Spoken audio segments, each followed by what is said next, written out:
શ્રી કૃષ્ણ, જય માતાજી. સ્વાગત છે મારા ન્યૂ બ્લોગમાં. આજે આપણે નીકળી ગયા છે ગણપતિ બાપાના આગમન જોવા માટે વડોદરામાં. અલગ અલગ જગ્યા પર તમને મેં બતાવીશ. અમુક જગ્યાએ આગમન ચાલુ બી થઈ ગયા છે. હું તમને જોવા માટે લઈ જાઉં છું. અને જુઓ, લાઈક કરો, સબસ્ક્રાઈબ કરો અને શેર કરો. બરાબર.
મૂર્તિ જોઈ એથી કહેવાય એમ ગ્રુપના. બરાબર. હવે આગળ જોઈએ બીજા કયા કયા આવે છે તે. હજુ બીજી તૈયારી ચાલુ જ છે. જો અહીંયાના મહારાજા નીકળશે શું વાર લાગશે જોઈએ તો બી એક રાઉન્ડ મારી લઈએ. બીજી એક રાઉન્ડમાં ફરી આવીશું અહીંયા આગળ જોવા કે કયા બાપ્પા આવે છે અહીંયા આગળ. આગળ એક સારફી દેખાય છે, જોઈએ ત્યાં બી એક તો હશે જ. દેખાય છે તમને સારફી? બસ તો હવે આગળ બી મળીએ, જોઈએ. ચલો આગળ. વડોદરામાં ફેસ્ટિવલ હોય અને પબ્લિક ના હોય એવું બને ના. ચારે બાજુ લોકો ખાલી જોવા માટે એટલી ભીડ લાગેલી છે ને જોવા માટે તો શું વાત કહું તમને. જો આ બાજુથી બી નીકળે છે. બરાબર. આ બાજુથી જઈએ આપણે, પછી આમ જઈશું. આ બાજુ પહેલાં તમારે લઈ જાઉં.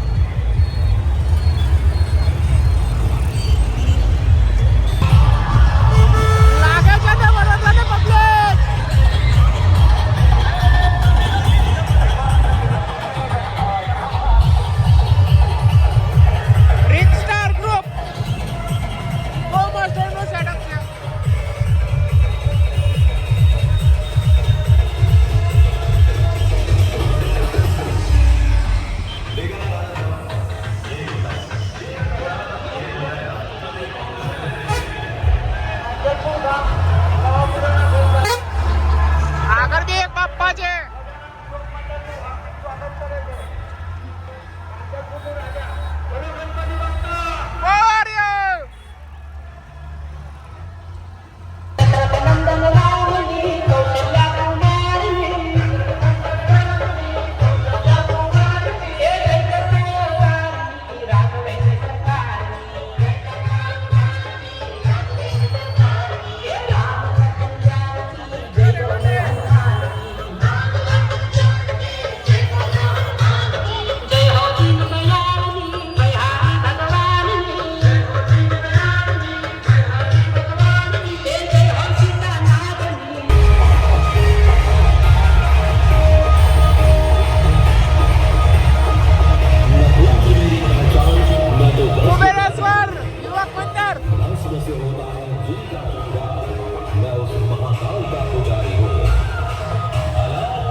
આ છે હલવા નાકાના રાજા. બિગેસ્ટ સેટઅપ સાથે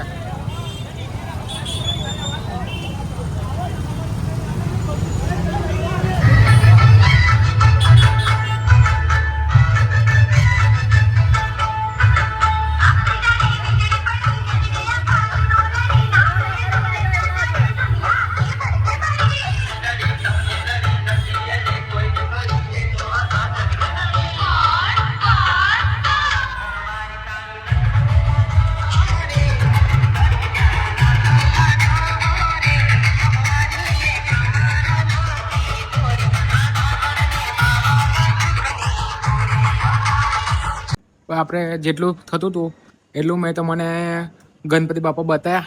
મળીએ નેક્સ્ટ પાર્ટમાં. આપણે કાલે બી જોઈએ કઈ કઈના ગણપતિ આવે છે, કયા કયા બાપાનું આગમન થાય છે જોઈએ. હું તમને બતાવીશ. મારી ચેનલને સબસ્ક્રાઈબ કરો, લાઇક કરો અને શેર કરો. અને આવા જ વિડીયો જોવા માટે મારી ચેનલને ખાસ સબસ્ક્રાઈબ કરો. કેમ કે ખાલી વોચ થાય છે, સબસ્ક્રાઈબ કોડ નહીં કરતું તો પ્લીઝ સબસ્ક્રાઈબ કરી લેજો. તો આપણે તમને આગળનું બતાવો. મેં તમને આગળ તમને આખા વડોદરાના ગણપતિ ટૂર બી આવશે કે બધા જગ્યાએ પર જઈને હું તમને બતાવીશ કે કયા ઘડી કયા કયા ગણપતિ બાપા કેવા છે, શું નહીં. બરાબર, મળીએ આપણે નેક્સ્ટ બ્લોગમાં.